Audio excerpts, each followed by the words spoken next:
আসসালামু আলাইকুম রহমতুল্লাহ বরকাতুহ ইন্নাল হামদুলিল্লাহ ওয়াসসালাতু ওয়াসসালামু আলা রাসূলিল্লাহ ওয়া আলা আলিহি ওয়া আসহাবিহি ওয়া মান ওয়ালা আম্মা বাদ। সুপ্রিয় দর্শক শ্রোতা ভাই বোনেরা, আজকাল অনেক অভিভাবক, অনেক বাবা মা আমাদের কাছ থেকে এমন কোনো আমল, এমন কোনো দোয়ার কথা জানতে চান যে আমল বা দোয়া করলে আল্লাহ সুবহানাহু ওয়া তাআলার কাছ থেকে নিজের সন্তান এবং নিজের অধীনস্থদের উজ্জ্বল আগামী সুন্দর ভবিষ্যৎ এটা আশা করা যেতে পারে, আল্লাহ সুবহানাহু ওয়া তাআলার কাছ থেকে চেয়ে নেওয়া যেতে পারে। সত্যি আজ একজন অভিভাবকের, একজন বাবার, একজন মায়ের সবচাইতে বড় দুশ্চিন্তার কারণ হলো নিজের সন্তানের উজ্জ্বল ভবিষ্যৎ নিশ্চিত করতে পারা। এর চাইতে বড় চ্যালেঞ্জের বিষয় এ যুগে আর নেই বললেই চলে। তো এই জন্য কোরআন কারীম থেকে আজ আমরা 4টি আমলের কথা বলবো, যে আমলগুলো করলে ইনশাআল্লাহ আমাদের সন্তানের উজ্জ্বল ভবিষ্যৎ আমরা আশা করতে পারি। যারা অবিবাহিত তারাই আমলগুলো করতে পারি, তাদের ভবিষ্যতে যে সন্তান আসবে তাদের জন্য আল্লাহ সুবহানাহু ওয়া তাআলার কাছ থেকে আগে থেকে আমরা দোয়া করে নিতে পারি, চেয়ে নিতে পারি, তারা যেন নেক হয়, তারা যেন সৎ হয়, তারা যেন ভালো মানুষ হয়, তারা যেন চক্ষু শীতলকারী হয়, নয়ন জোড়ানোর মতো সন্তান হতে পারে। আর যারা বিবাহ করেছেন, সন্তান হয়েছে, তাদের সন্তানগুলো যেন ভালো হয়, সেই জন্য আমরা দোয়াগুলো এবং আমলগুলো করতে পারি। আর যাদের এখনও সন্তান হয়নি কিন্তু বিয়ে করেছেন, তারা সন্তানের আশা করছেন, সন্তান চাইছেন আল্লাহর কাছে, তারাও এই দোয়াগুলো আমরা করতে পারি। তার ভিতরে প্রথম আমলটি বর্ণিত হয়েছে সূরা আলে ইমরানের 38 নম্বর এবং 39 নম্বর আয়াতে। 38 নম্বর আয়াতে আল্লাহ সুবহানাহু ওয়া তাআলা তার একজন নবীর কথা উল্লেখ করছেন, যিনি ছিলেন জাকারিয়া আলাইহিস সালাতু ওয়াস সালাম। বাইতুল মাকদিসে তিনি আল্লাহ সুবহানাহু ওয়া তাআলার কাছে দোয়া করেছিলেন, রব্বি হাবলি মিন লাদুনকা যুররিয়াতান তাইয়্যিবাহ ইন্নাকা সামিউদ দুআ। রব্বি হাবলি মিন লাদুনকা যুররিয়াতান তাইয়্যিবাহ ইন্নাকা সামিউদ দুআ। অর্থাৎ, হে আল্লাহ, আপনি আপনার কাছ থেকে আমাকে নেক সন্তান, ভালো সন্তান, পবিত্র সন্তান আপনি দান করুন, কারণ আপনি দোয়া শ্রবণকারী। তিনি এই দোয়া করে সারেন নাই। আল্লাহ সুবহানাহু ওয়া তাআলা আসমান থেকে ফেরেশতা পাঠিয়ে দিলেন তাকে সুসংবাদ দিয়ে।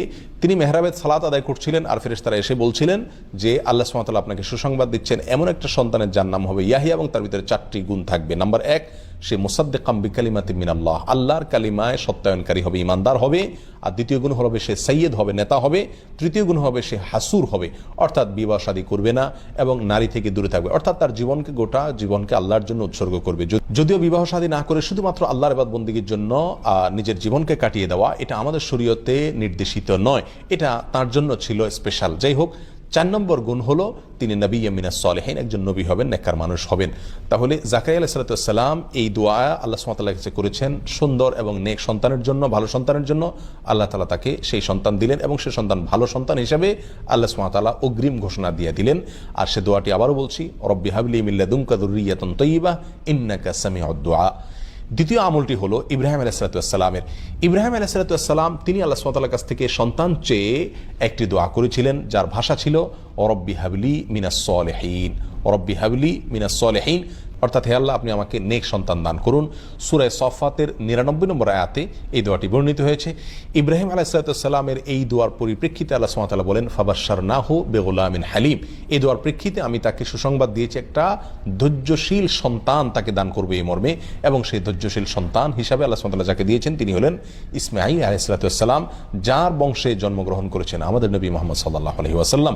তাহলে ইব্রাহিম আলাইহিস সালাতু ওয়াস সালাম এমন এক সন্তান আল্লাহর কাছে চেয়ে নিলেন, যেই সন্তান পৃথিবীর ইতিহাসে অন্যতম সেরা নবীদের মধ্য থেকে একজন, যার নাম ছিল ইসমাঈল। আর সেই সন্তান তিনি লাভ করেছেন যে দোয়া পড়ে, সেটি হলো রব্বি হাবলি মিনাস সালিহিন।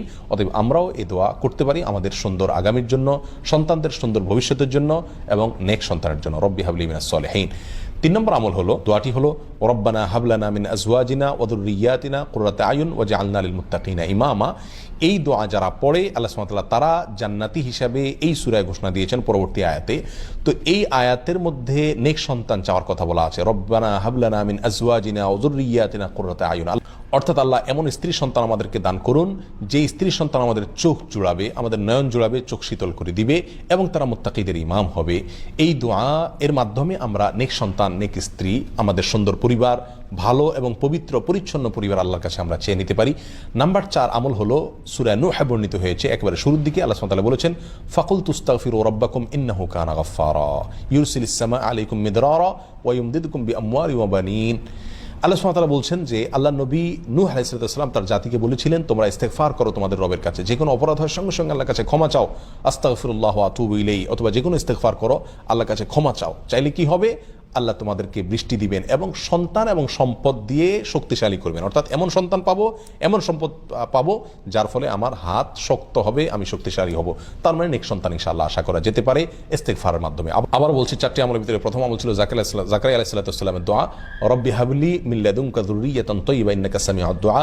দ্বিতীয় আমল ছিল ইব্রাহিম আলাইহিস সালামের দোয়া, রব্বি হাবলি মিনাস সলিহিন। 3 নম্বর আমল হলো সূরা ফুরকানের 74 নম্বর আয়াতে, রব্বানা হাব লানা মিন আজওয়াজিনা ওয়া যুররিয়াতিনা কুররাতা আয়ুন ওয়াজআলনা লিল মুত্তাকিনা ইমামা। আর 4 নম্বর আমল হলো বেশি বেশি ইস্তেগফার করা। এই 4টি আমল করলে ইনশাআল্লাহ আল্লাহ সুবহানাহু ওয়া তাআলা এমন সন্তান, এমন পরিবার আমাকে দান করবেন, যে পরিবারের প্রতিটি সদস্য, যে সন্তানরা আমার চোখ জোড়াবে, নয়ন জোড়াবে, চক্ষু শীতল করবে, আমার হৃদয়কে ঠান্ডা এবং শীতল করে দিবে ইনশাআল্লাহ। বিভিন্ন নবী রাসূলগণ এই সমস্ত দোয়াগুলো করে তারা ভালো ফল পেয়েছেন, ইনশাআল্লাহ আমরা ভালো ফল পাবো সে আশা করতে পারি। তবে মনে রাখতে হবে, শুধু দোয়া করলেই হবে না, আমাকে বাবা এবং মা হিসাবে, অভিভাবক হিসাবে আদর্শ মানুষ হতে হবে, আল্লাহর কাছে পাশাপাশি দোয়া করতে হবে, এবং তারা যেন ভালো মানুষ হয় সেরকম ভালো পরিবেশ তাদেরকে দিতে হবে, এবং অন্যান্য শর্তগুলো ফুলফিল করতে হবে। তাহলে ইনশাআল্লাহ আমাদের দোয়াগুলো আল্লাহ সুবহানাহু ওয়া তাআলা শুনবেন এবং আমরা সুন্দর ভবিষ্যৎ তাদের নিশ্চিত করতে পারবো। আল্লাহ তাআলা আমাদের সকলকে এমন সন্তান দান করুন, যে সন্তান আমাদের চোখ জোড়াবে, নয়ন জোড়াবে, অন্তরকে শীতল করবে। জাযাকুমুল্লাহ ওয়া আখিরু দাওয়ানা আনিল হামদুলিল্লাহি রাব্বিল আলামিন। ওয়াসসালামু আলাইকুম ওয়া রাহমাতুল্লাহি ওয়া বারাকাতুহু।